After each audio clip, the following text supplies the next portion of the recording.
Hey, my name is Delise Williams. I played basketball at Florida Tech and I graduated 2 years ago in May of 2018. After Florida Tech, I moved to Mississippi and I ended up going to nursing school at Ole Missis Medical Campus, University of Mississippi Medical Center. I graduated from there this past December and now I am working in the emergency room at Grady Memorial Hospital in Atlanta, Georgia. So working in the emergency department at Grady, I will say that we're used to having a large volume of patients. It's right in the heart of Atlanta, so we're basically seeing any and everybody. At any given time, there could be upwards of 200 patients in the waiting room. So we're used to the number, but it's just the tediousness and the repetition when it comes to the protective equipment that we have to use.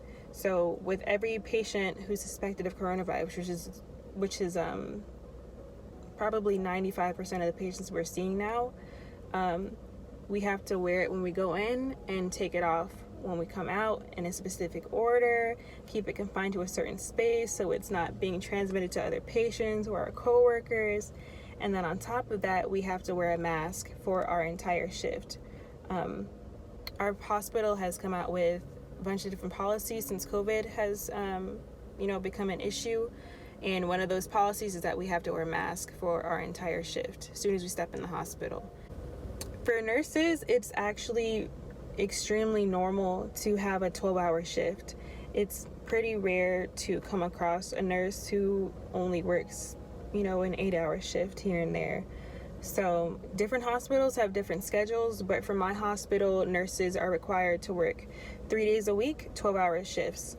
You can come in for more, and of course during this pandemic, they are asking anyone who's willing to come in for extra days, and we are getting paid overtime for that, of course. But we're not required to work all those extra hours. Even coming in for a 4th day or a 5th day in the week, it's tiring, but at the same time, it's not something that I look at negatively, because I know that there are people who have lost jobs during this pandemic, people who can't go to work. So I'm just happy that I'm in a career field where, my job is needed, and I actually feel like, I'm still making a difference.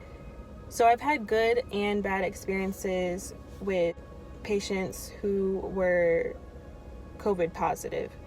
So of course we have patients where, they turn out okay and they're able to go on their way, and it's just a good time. They get to go back to their families, their loved ones.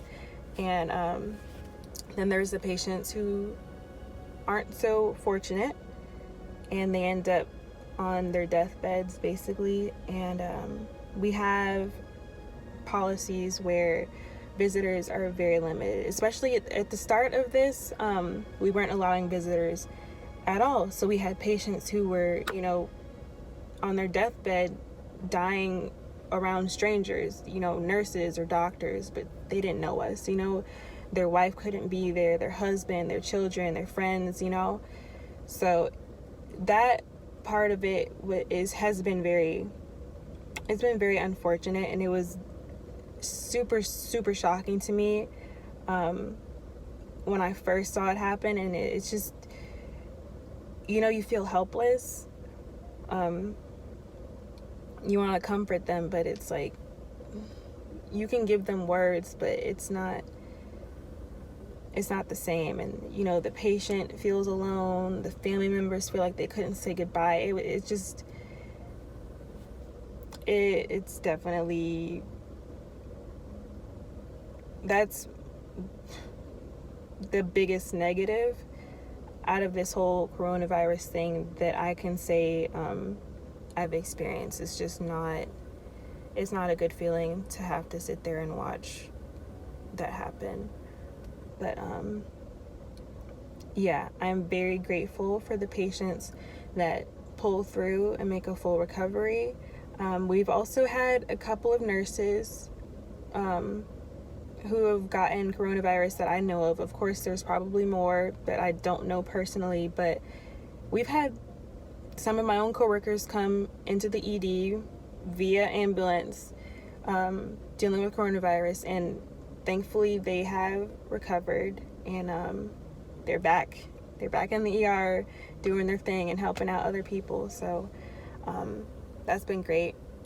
I've been healthy so far as well, so hopefully it stays that way. Staying safe, using the protective equipment the way it's supposed to be used. So I've been coping with COVID by basically venting when I need to my coworkers who have become close friends. We do that with each other every now and again, just so things aren't piling up inside of us. When I go home, I try to leave everything that happened at work, listen to some music, go for a run, get some fresh air. I make sure I call my family and my friends. Just staying in contact with other people has really, really been helpful, especially because of the social distancing and mostly everything being shut down. Are there lessons that I've learned from being on a sports team that I can carry to life now?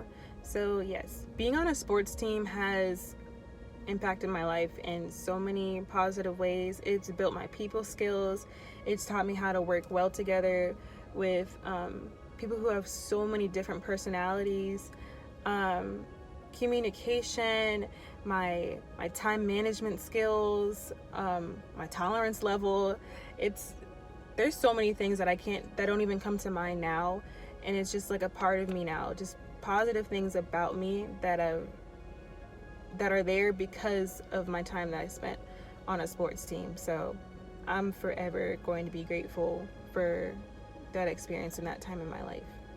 What are some of my fondest memories as a student athlete? So I will definitely say the bus rides, the post-game lunches and dinners, and then preseason when we had conditioning. After those days at the beach runs, and we would go and run stairs. Sometimes coach would invite us to his house afterwards, and he would make us breakfast, and during the season he would invite us over for dinner, and those were some of the best times, just because we all became family after those times together where you're not on the court. You get to talk about personal stuff, connect with each other on a deeper level, laugh with each other. So many funny memories. But yeah, those were definitely times that I'm always going to cherish.